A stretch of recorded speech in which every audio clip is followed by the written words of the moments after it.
Welcome back to the channel. This is the Action Figure Grader. I'm filming on Sunday night, which is a rarity for me, but there was a pretty incredible auction over at LCG Auctions that I wanted to talk about because based on the information on LCG's auction website, we have a new world record for the price of a production action figure. There was a double telescoping saber mint on card Luke Farmboy AFA 90 in this auction that has closed. That appears to be a new world record for a price paid for an actual production figures. We're excluding prototypes and things like that, like the rocket firing Boba Fett's, things like that. But there were some other toy lines, including a very rare mock-up pre-production DC superheroes. You can see it here in this thumbnail. This Superman was a mock-up prototype figure mint on card. I mean, just really cool, interesting items that I had never seen before, and some high-grade items. Obviously, Star Wars. I didn't include everything in this auction. You can go to their gallery at lcgauctions.com to see the prices. I believe one of them is still going. There's still a bidding war going on one of these, so we'll check in on that one as well. So let's start off with the Luke that I mentioned. This is a DT Luke, double telescoping saber Luke, and in this one, the inner filament was actually fully extended. That's what she said. You can see it right here, where this was a normal double telescoping saber Luke. And this one, it's been fully extended before it was inserted inside the blister. Man, we're making all kinds of very Freudian references here as we talk about this Luke. But this was a beautiful item. The starting bid was $20,000. The final closed bid, and I believe this is before the 20% buyer's premium. I don't think that they've adjusted this for the buyer's premium. It literally just closed here a little while ago. So I don't think that this final sales price of $134,548 includes the 20% buyer's premium. So you got to add about another, what is that, $26,000, $27,000 on top of that. And they were kind enough to include some information here that I thought was worth mentioning. First was the AFA 90 Luke double telescoping saber that they also sold for $100,000, and it was featured on mainstream media news. Fox had a segment on it, and then in May of this year, I believe this was at Hakes, the record was broken where a double telescoping saber Vader AFA 80 sold for $130,000. I believe that was from the Jeff Jacobs collection at $130,095. But this one is a pretty incredible item, and it blew away those other two sales. It really blew away the other Luke sale, I should say. It was pretty close in price to the Vader sale that was at AFA 80 that sold at $130,000. But this is $134,548, and again, I don't think it includes the buyer's premium because they haven't actually, these auctions just literally closed within the last hour or two. So that's pretty crazy sale. Some other Star Wars items that closed. Again, I did not include everything, but there was a 12C large head Han, AFA 90 also. That one sold for $53.60, which I think that's actually a pretty low price given that it was an AFA 90. I think because it was the large head instead of the small head and because it was punched, probably played a role there in the final sales price. They say that this is one of only 9 AFA 90 examples, so it's not particularly rare relative to some of the, like the Luke that we just looked at. But, one of 9 is still pretty rare. There's a total pop of 144, and it closed at $53.60. Honestly, I think that if someone had asked me what it's going to end at, I would not have said that low for an AFA 90. And it looks every bit of an AFA 90 looking at it. So pretty decent deal there. This was a 12C green crossbow Chewbacca AFA 85. Now, I think that weapon is normally in his hand. Is that correct? Or did they just leave it inside the blister? I'm not positive on that. I don't know my Chewbacca's very well. But, here it's in front of him. And you can kind of see that greenish hue to the bowcaster there. 12C AFA 85, only one graded higher, and it closed at $49.32. That's a pretty healthy number for a Chewbacca. I feel like Chewbacca's don't typically go that high relative to some of the other heroes. but that's what it sold for. This was another good deal. It was a CAS 80, so not the highest grade, but a fairly high grade. But it had a price sticker and it was punched, which kept the price down. But 12B Princess Leia, and it closed at $13.87. I mean, that's kind of going on the price for ungraded examples. And, the figure, you can kind of see a little bit of yellowing going on the torso there relative to the legs. Even the legs don't look super bright white there. So I see why it got the 80. It feels like an 80 just looking at it. I just took a cursory look at the photos for it, and to me it does feel like an 80 grade. But it did have the writing in the upper left-hand corner that you can see there, and then it also had the price sticker. So all of those factors combined with the slight yellowing to the torso on that figure kept the price down. But even still, with those quote-unquote defects, $13.87 is a great deal. That's a really good deal. Now, here's one I don't know what's going on. This Vader 12B was graded AFA 80, and it got an 80 for the blister score. But when you look at the blister, I don't know what is going on at the top there. It is like massively overheated, or it's just got a big defect going on. I mean, look at all the wave on the top of that blister. How that got an 80 grade for the blister, I have no idea. And it is an AFA 80 is what it got, or is what it was graded at. But appropriately, the price didn't reflect an AFA 80 12B Vader. You would think that would be in the ballpark of $1,800 to $2,000 minimum, probably a minimum at that price. And it sold at $13.87. So I think the market kind of realized that this is either overgraded or something has happened to this figure after grading, whether it got kept in a high heat environment or something. It's just a really bizarre thing where I've never seen the blister kind of almost like cave in on itself, and you can even see a little bit of a litho tear at the very top of that blister. So very strange item, and appropriately graded as, or it's sold as such. It did say there's a 1.5 inch wrinkle that originates above the blue LP circle, and runs vertically to Vader's left bicep. So that's over here, and you can kind of see that. If we can zoom in here, you can kind of see that there. It's a very slight wrinkle, and the bubble is clear but is wavy at the top. This and the depression denting at the stem, it got a blister subgrade of 80, which I still think that's still too high. I mean, this is like a 75 for the blister at best, and a 75 overall at best. So this was massively overgraded. And again, the price reflected that. Some loose graded that sold. $20.32 was the final sales price on an AFA 80 vinyl Cape Jawa with the new case style, very much in keeping with fair market value. And this is a good example of why, again, I don't think this includes the buyer's premium, because you got to add 20% to that, which puts you at about $2,400, $2,450, which is very much kind of what an AFA 80 should go for. So again, even this one is crazy when you think about adding 134,548, add another 20% on top of that, and you're talking almost $160,000 there, about $160,000 for that AFA 90 Luke. That's a pretty wild final price. Next up was a blue snaggletooth. That one sold for $588. That was CAS 85. That's a bargain deal, even not accounting for the buyer's premium. I mean, that puts you in the sixes, 600, 650-ish, somewhere in that ballpark, which that's a great deal for a CAS 85 blue snags.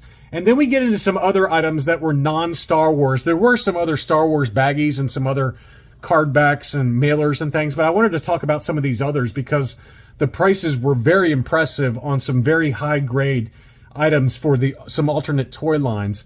And again, I did not include everything. It was a very, very impressive auction with everything from G.I. Joe to obviously the DC Superpowers collection, the Secret Wars collection, which is one of my personal favorites, Transformers, TMNT. It was just a really nice broad selection of high-grade items. And this was the first release Batman 12-back AFA 85. Look how beautiful that is.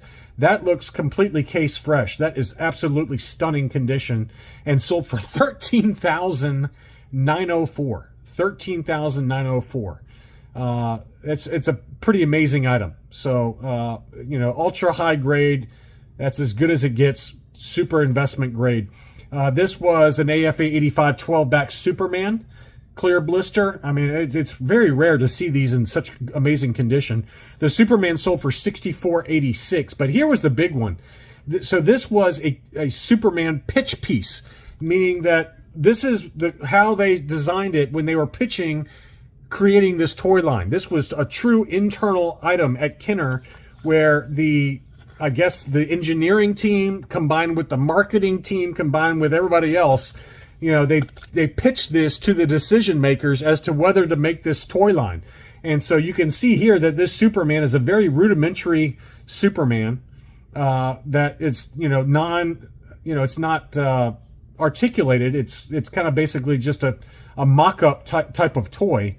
And then they had a mock-up card back on it. Again, this is not the way the card back actually decided to look. You can see there that each of the heroes had their own kind of card back, whereas this one was just a mock-up featuring all of the early heroes. But that one sold for $81,409. And so this was featured on the cover of Action Figure Digest and has been conclusively photo matched. And so they were, here's this backstory. I'm giving you the incorrect backstory. So Kenner, along with other toy lines, were in competition for the DC license at the time. Action Figure Digest recounts the story. They interviewed 5 ex-Kenner employees involved with the presentation. And so this was their pitch to DC Comics to receive the licensing rights for the toy line. And so the DC people were the ones that were the decision makers, and they were competing against other toy manufacturers. Pretty incredible piece of toy history there. And obviously the price reflects that at $81,000. But you can go back on LCG's website in their summer premiere auction gallery and read the whole write-up. But it's a pretty incredible piece of toy history there that I could understand why it went for so much. Absolutely cool. The key was a knockout package design which appealed to the art-oriented DC decision makers. It was a package for the Superman figure, which had traditionally been DC's strongest selling character. And so Kenner's DC superhero concept ultimately won, and they became the Superpowers toy line, debuting in 1984. So that is awesome. Awesome story behind that one. This is the Castle Grayskull that when I was setting this up, it was still at auction. Now, when I was putting these tabs together, the current bid was at $98,000.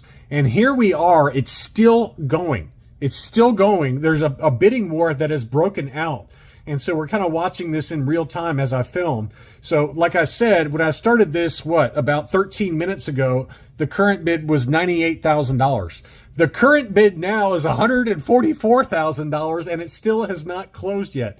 This is Castle Grayskull graded AFA 90. This is absolutely insane that someone was able to keep as big of an item as this Castle Grayskull, which I had this growing up as a kid. Me and my brother played with this nonstop. It's insane to see an AFA 90. Unbelievable. And look at that price. It's still going right now. It is still not closed. Somebody's going to cave eventually, but as of right now, the current bid is $144,222. Some G.I. Joes that these have all closed, I believe. This is the AFA 80 Plus G.I. Joe Killer Whale, the hovercraft. This was an awesome toy that I always wanted growing up. I never did have it growing up. I got one eventually just to have on my, behind me in my display, along with the ones you still see that I still have, which are the Sky Striker or All Striker and the Sky Striker. Yeah, Sky Striker, the Dragonfly, and the Tomahawk are here behind me. But the Whale was one that I did have at one point sitting on these shelves, and I since passed it on to somebody else. But this is a really cool AFA 80 Plus example that sold for almost $9,500. The Moray Eel is probably my single favorite vehicle from the G.I. Joe line. I loved this one. I never had it growing up. I did get one complete in mint condition for my shelves at one point. But that is one of my favorites, if not my very favorite vehicle. That one sold for $53.60. That was an AFA 85. Some Transformers. Here was the Pepsi variant for Optimus Prime. This is a pretty well-known variant that was heavily sought after, and you know, it's got the Pepsi logo on there. Very, very expensive version of Optimus. That one sold for $78.48. We had the Jetfire. I did have a Jetfire, both growing up, as well as I bought one mint in box. No longer sealed, but I had one mint in box that was in my collection room for a long time. That one sold for $71.35. That was also an AFA 85. Probably my favorite Transformer, to be honest with you, other than maybe Optimus. I still have right behind me that you can see here, I've got an Optimus Prime that was given to me by my grandfather who's passed away. That's the only Transformer that I still have, and I'm going to keep that Optimus Prime until I die. But that is still there on my shelf right now. It's a pretty cool piece from when I was growing up. We also had Metroplex. This was a gigantic toy. I never understood the fascination with Metroplex growing up. It was just basically a big combobulation of plastic junk, if you ask me. I never really liked it growing up. But this was 1986. By 1986, I guess I was still into Transformers, but I was really more into G.I. Joe by 1986.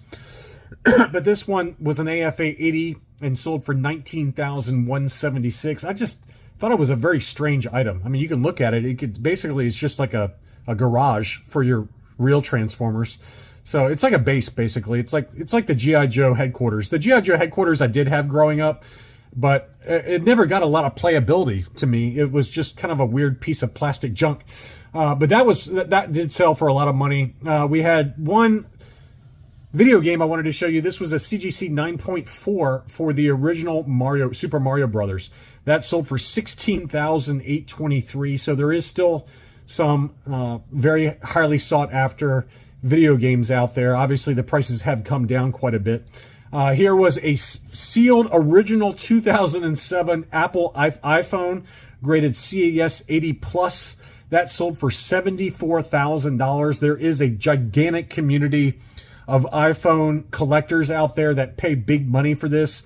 Imagine still having an original factory sealed iPhone and getting it graded by CAS. I remember seeing this on CAS's website, and you know, certainly other people I'm sure have sent them in over the years, but pretty crazy final sales price on that sealed iPhone at $74,000. And you know, again, there's kind of the summary page that you can go to and check out yourself. The Riddler was always one of my favorites from the Super Amigos. It's the foreign line, the Mexican line. That was a very expensive item. You know, again, there were some other video games and some other superpowers vehicles. The Secret Wars were my absolute favorites. There was some beautiful Secret Wars in this auction that I actually thought went for some very fair prices. A lot of clear blisters or very faintly yellowed blisters, all in very high grade. That for the most part, I thought those prices were very reasonable for the Secret Wars.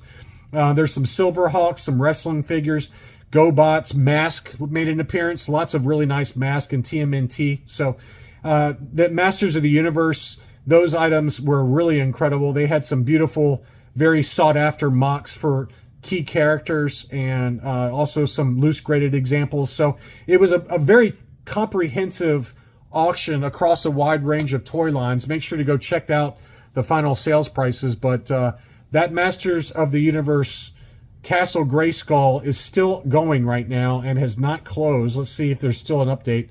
Right now it's $144. Now it's at $158,644. So I would imagine that this is the most expensive production item now. I mean, I don't know if that counts as an action figure since it's really a playset, so I guess this would probably go down as the most expensive playset ever sold. But to my knowledge, I got to believe that that's got to be number one. I don't know of any others that would go for this much money, but pretty wild to see that still going. I don't know when it's going to end, but I wanted to go ahead and get this video filmed because I have kind of a busy day tomorrow. Thank you as always for watching, and I'll be back soon.